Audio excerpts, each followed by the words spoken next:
Hello mayam bohan mamaktada taramna oksari ngasigi video asidi aina mamang da haijagiba aduda lakiba mamangi video aduda haijagiba da lakiba comment sing do adugi reply do ai phajana pijarakke aduga net natraga slet ki Manipuri subject ki syllabus mayamna mamangi video da haibiro da yamna haigiba comment amane bako aduidusu ngasi haijarage aduga hauzik yengasi mamangi video sida comment ji yam lakpa oide aduna aije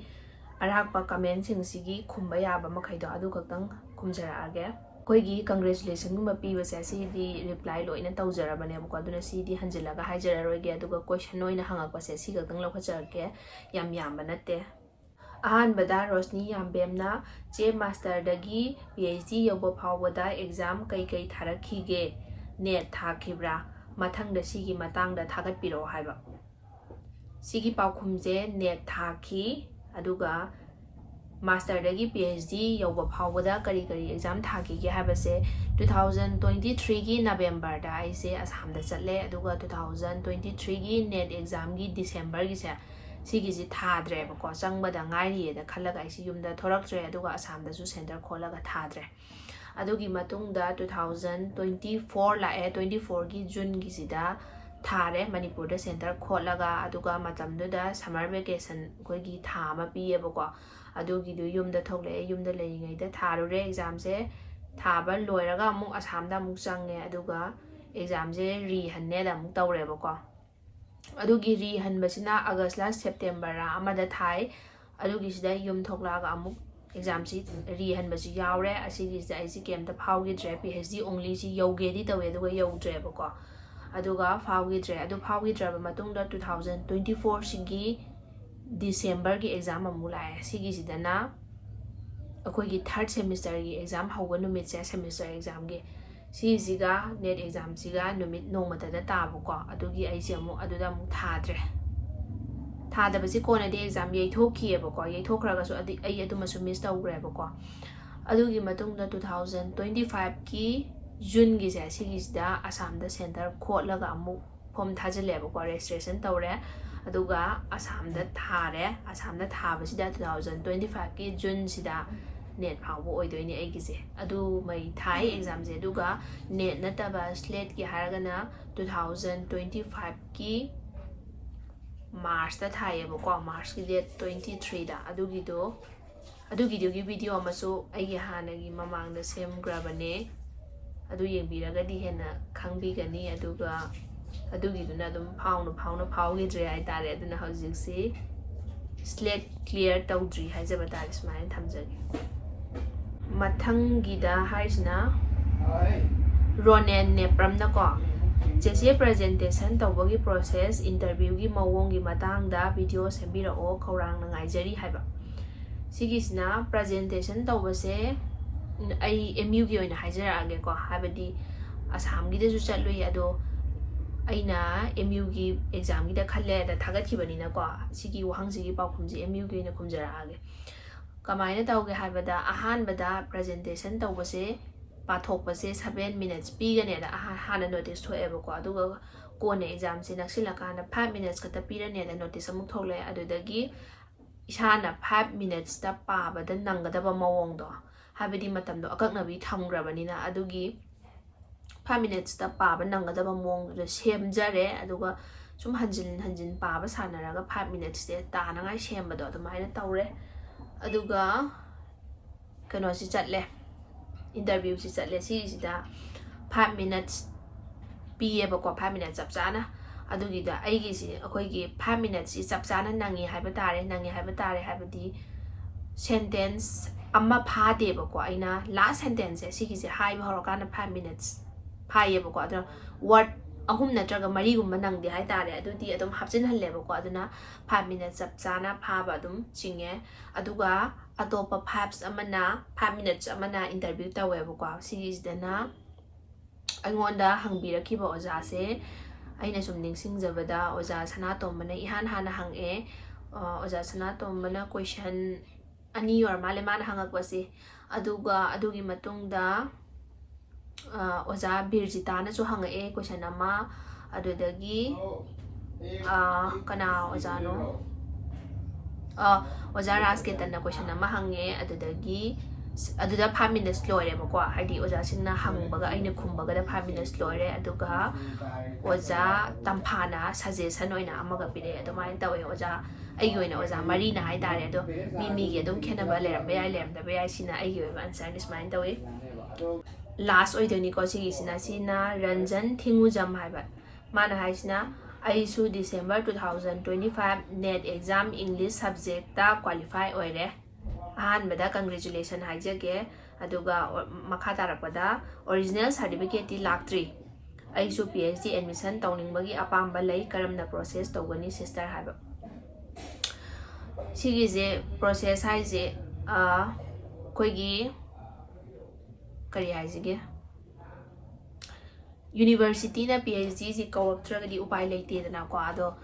ꯑꯗꯨꯝ ꯍꯥꯏꯕꯗꯤ ꯍꯟꯗꯛꯁꯦ MUꯒꯤ ꯃꯤ 63 ꯈꯟꯈ꯭ꯔꯦꯀꯣ ꯑꯩꯒꯤ ꯃꯃꯥꯡꯒꯤ ꯚꯤꯗꯤꯑꯣꯗ ꯑꯩꯅ ꯍꯥꯏꯖꯈ꯭ꯔꯦ ꯑꯗꯨꯅ ꯃꯇꯨꯡ ꯇꯥꯔꯛꯄꯗꯗꯤ 60ꯒꯤ ꯃꯊꯛꯇꯒ ꯂꯧꯕ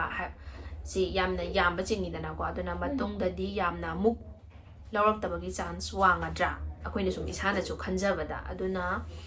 ꯃꯃꯥꯡꯗ DMꯒꯤ ꯃꯌꯥꯝ ꯂꯧꯈ꯭ꯔꯦ ꯑꯗꯣ ꯍꯟꯗꯛꯇꯁꯨ ꯂꯧꯔꯛꯑꯣꯏꯗ꯭ꯔꯥ ꯍꯥꯏꯕꯒꯤ ꯃꯤ ꯃꯈꯩꯅ ꯑꯗꯨꯝ ꯈꯟꯅꯩ ꯑꯩꯁꯨ ꯈꯜꯂꯤ ꯑꯗꯣ ꯂꯧꯔꯛꯏꯀꯣ ꯂꯧꯔꯛꯑꯒꯁꯨ ꯍꯥꯟꯅ ꯃꯃꯥꯡꯗ ꯌꯥꯝꯈ꯭ꯔꯕꯅꯤꯅ ꯃꯁꯤꯡꯗꯣ ꯍꯟꯊꯔꯛꯄꯩ ꯋꯥꯅꯦꯕ ꯑꯗꯨꯅ ꯍꯧꯖꯤꯛ ꯑꯍꯥꯟꯕꯗ ꯑꯩꯅ ꯁꯨꯝ ꯎꯖꯕꯗ ꯇꯧꯔꯤꯁꯦ NET examꯁꯦ ꯁꯤꯒꯤꯁꯦ NET ꯐꯥꯎ GRF ꯌꯧꯈ꯭ꯔꯒꯗꯤ ꯌꯥꯝꯅ ꯐꯔꯦ ꯍꯥꯏꯁꯤꯁꯨ ꯃꯥꯔꯛꯀꯤ ꯃꯈꯥ ꯄꯣꯜꯂꯛꯇꯣꯏꯅꯤꯀꯣ GRF ꯌꯧꯒꯦ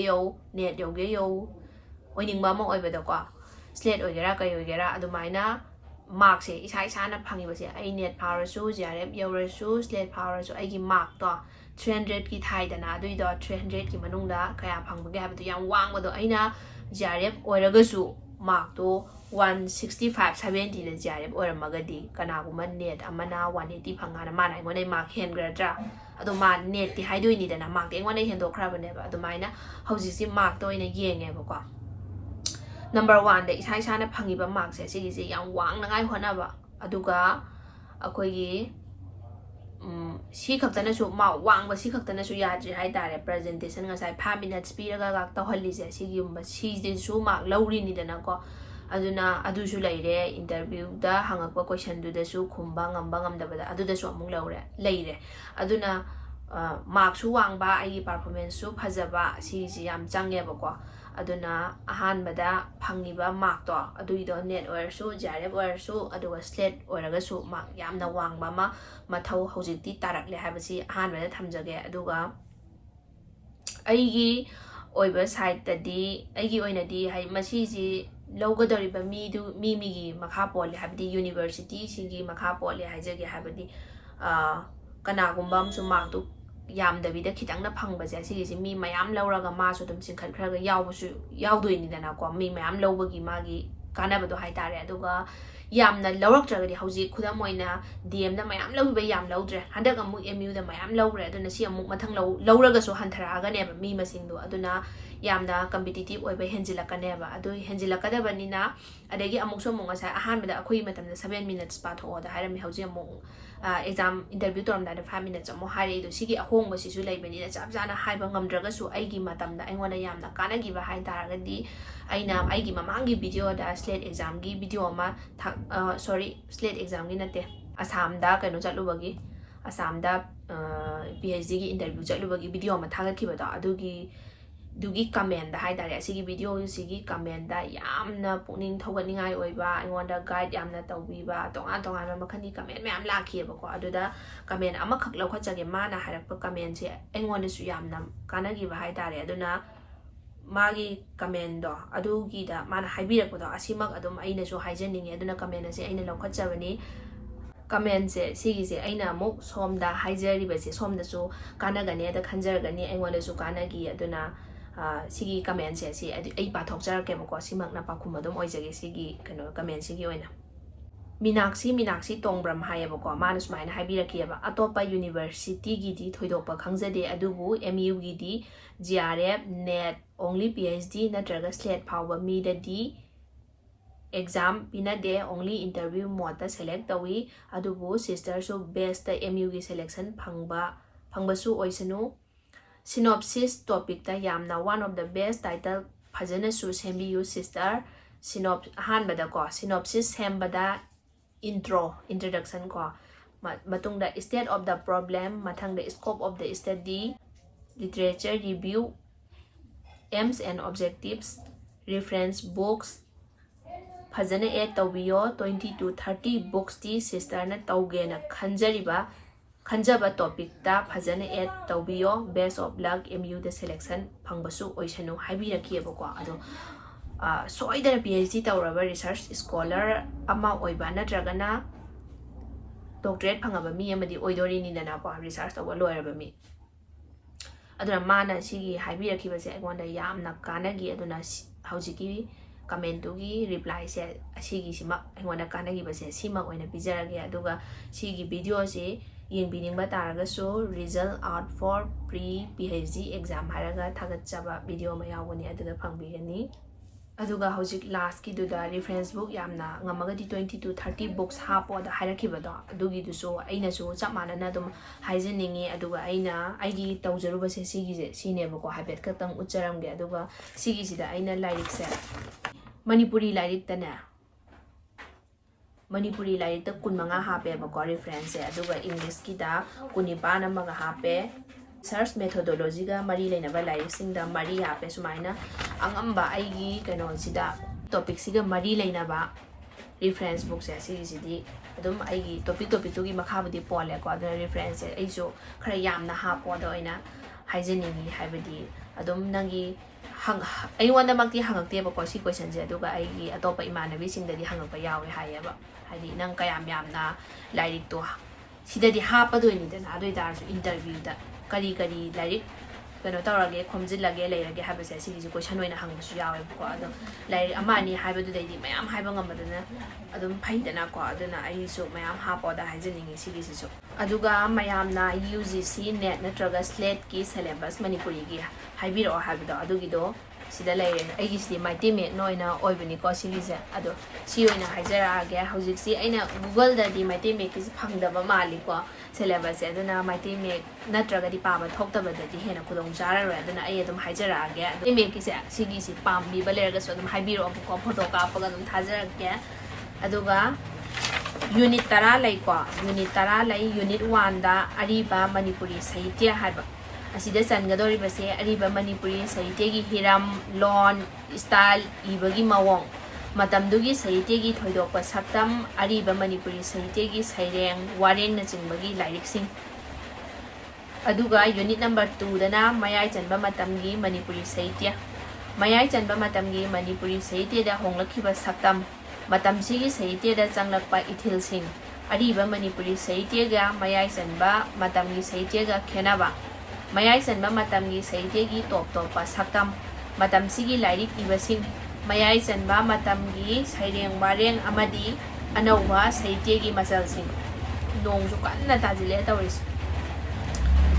unit number 3 dana anauba Manipuri